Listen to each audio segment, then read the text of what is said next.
So I've come here on an excursion from the Hurtigruten Coastal Express. It's taken about 40 minutes drive from Honningsvåg to get here by coach, and it would be a lovely peaceful situation if it wasn't for all these bloody tourists.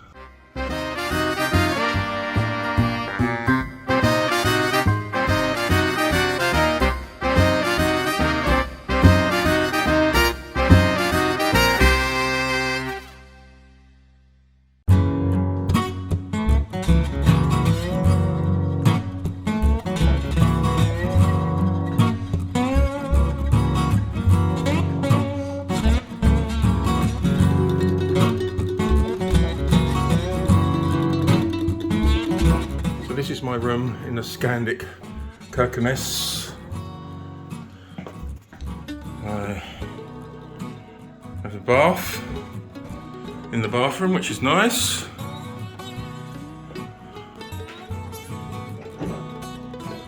Twin beds. Little desk there, which is useful. Storage. And a view at Kirkenes in the north of Norway. Here for 2 nights, so looking forward to it.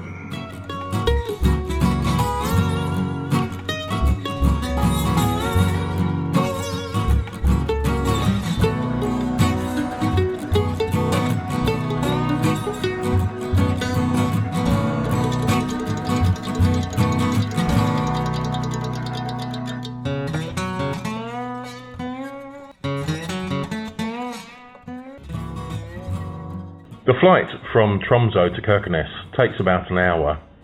However, when you arrive at Kirkenes airport, there are few amenities.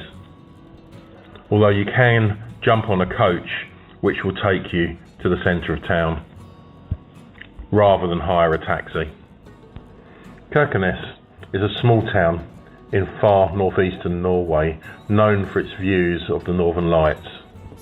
The Borderland Museum chronicles the region's history, and the Russian Soldier Monument commemorates the area's liberation from Nazi occupation by the Russian forces. The Hurtigruten ferry terminal is just a short 5-minute taxi ride from the centre of town.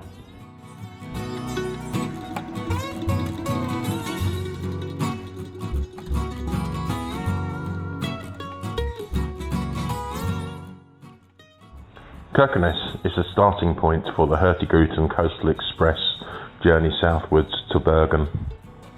You can do the entire trip from Bergen northwards to Kirkenes, and then Kirkenes back down south to Bergen, which takes about 12 days.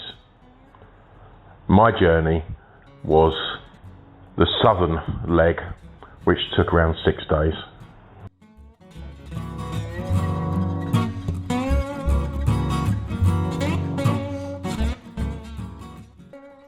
Travelling with Hurtigruten is like being part of Norwegian tradition. Their ships not only ferry passengers up and down the coastline, but also essential cargo and mail, making it a lifeline for local communities all year round. A total of 34 ports are dotted along the coastal route from Bergen to Kirkenes. The route started with one ship travelling from Trondheim to Hammerfest in 1893. Today the fleet boasts 8 modern ships. The Hurtigruten ship Kong Harald was built in Germany in 1993. The ship can accommodate 691 passengers and has 490 berths.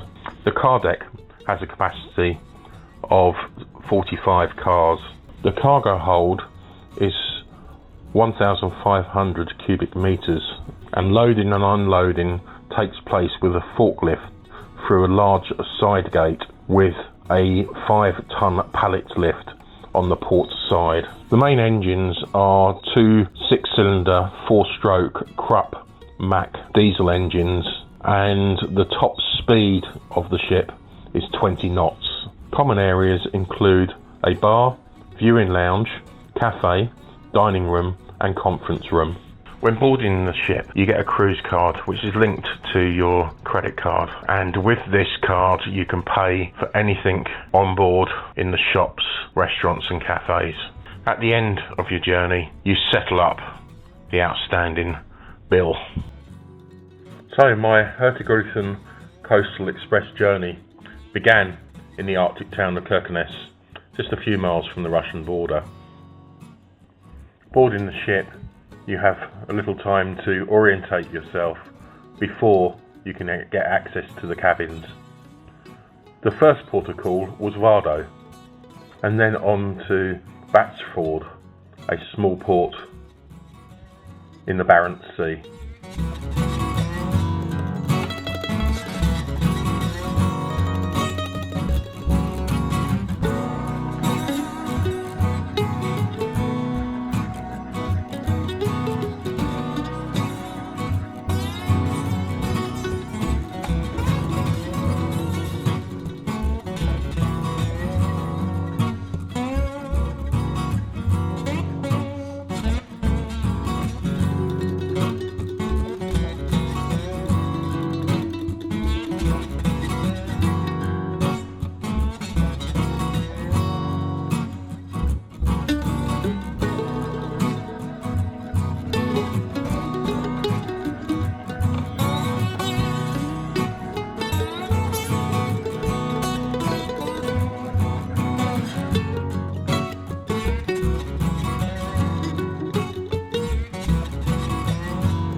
So this is my cabin aboard my Hurtigruten Coastal Express ferry.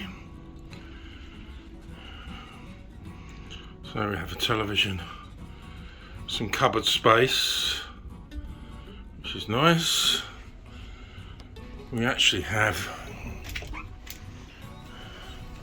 a shower room.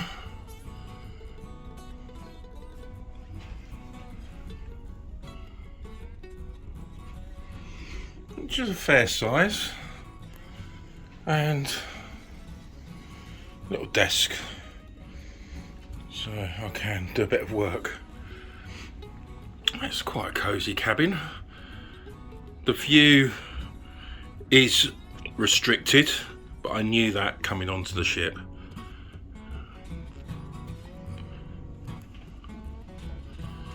So, my home for the next 5 days.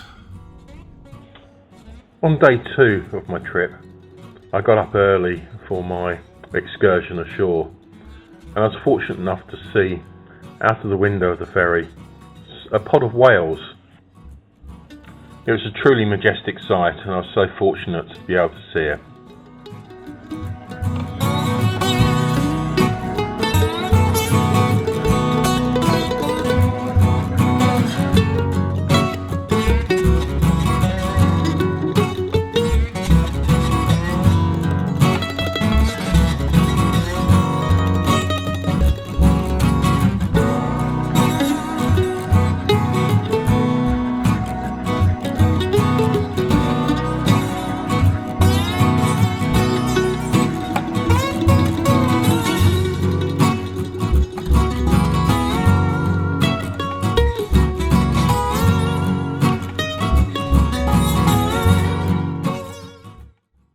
My chosen excursion ashore from the Hurtigruten Coastal Express was a trip to North Cape, the most northerly point on continental Europe.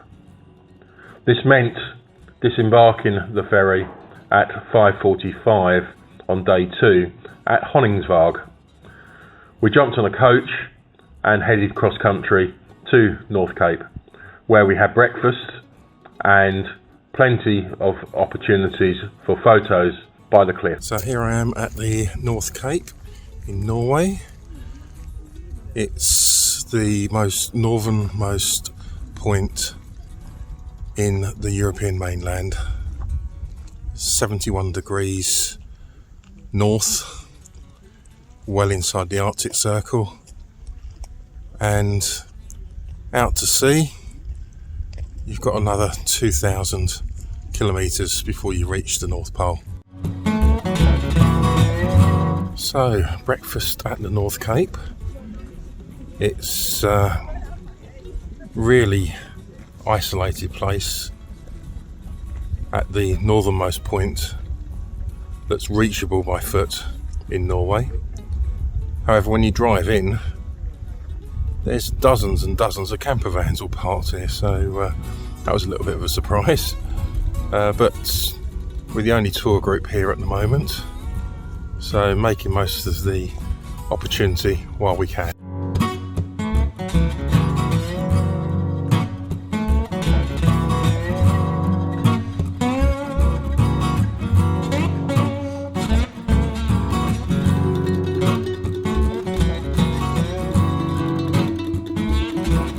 So it's 6 o'clock in the morning. I've already seen whales swimming in the sea and a herd of reindeer on my way to the North Cape. Beautiful sunny day. The sun's just on the horizon, but obviously we're in the land of the midnight sun, and it's been light, well, for the last few days. I haven't seen the night time for a week or so.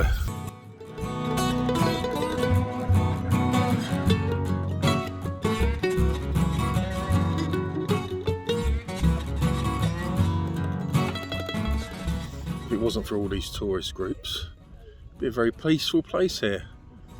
Still, it's very beautiful. Rugged coastline and miles of sea. So I've come here on an excursion from the Hurtigruten Coastal Express. It's taken about 40 minutes drive from Honningsvåg to get here by coach, and it would be a lovely peaceful situation if it wasn't for all these bloody tourists.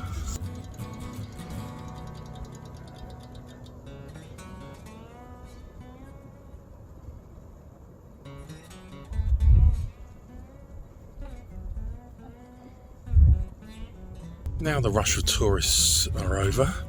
They've all gone in to have their breakfast. There's only a few of us here, and it's become a lot more peaceful and serene. What a beautiful place to spend a morning in the sun, overlooking the sea.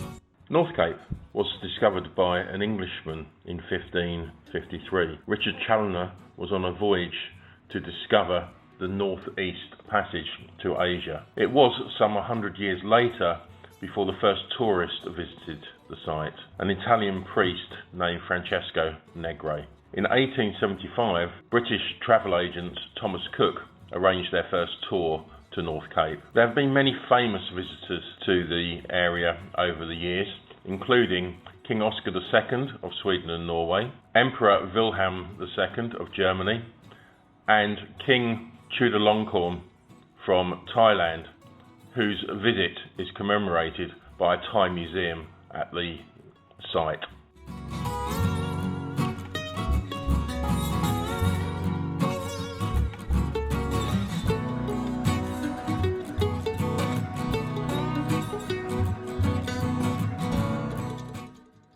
Just like Cape Horn and the Cape of Good Hope, North Cape is a place that explorers have been trying to reach for centuries. This really is a summer destination. Our guide was telling us on the bus journey over here that during the winter months often the roads are closed, and if they are passable, people have to travel by convoy behind a snowplow. So it is very remote and it's very dangerous, and most people enjoy the summer months to come and visit the North Cape.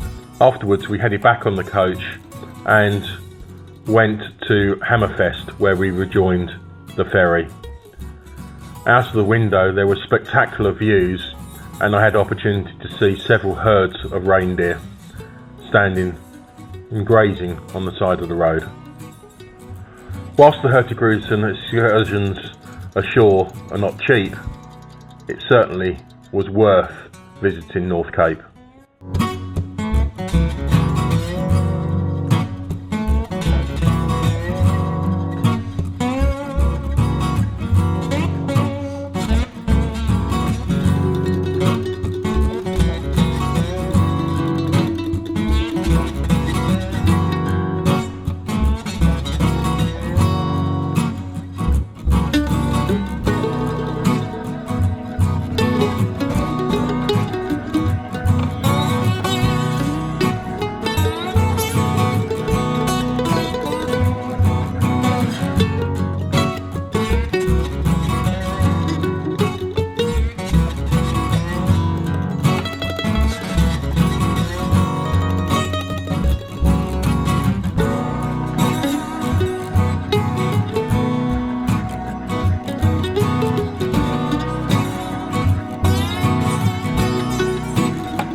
highly recommended to sign up for the food package on the Hurtigruten Coastal Express. You get 3 meals a day, breakfast, lunch and dinner. And dinner is usually a 3-course meal made from local Norwegian produce, and the quality is exceptional.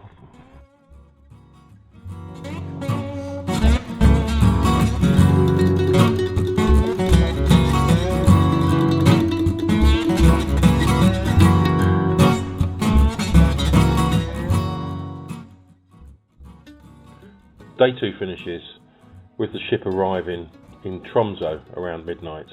Unfortunately, at that time, there is very little open in the city. When I arrived, the midnight sun still illuminated the sky, making for a beautiful setting. I did, having visited the city previously, know where I could find a bar that was open. I managed to get a quick drink before heading my way back to the ship.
Day 6 and the final day of my journey starts with a visit to Ålesund.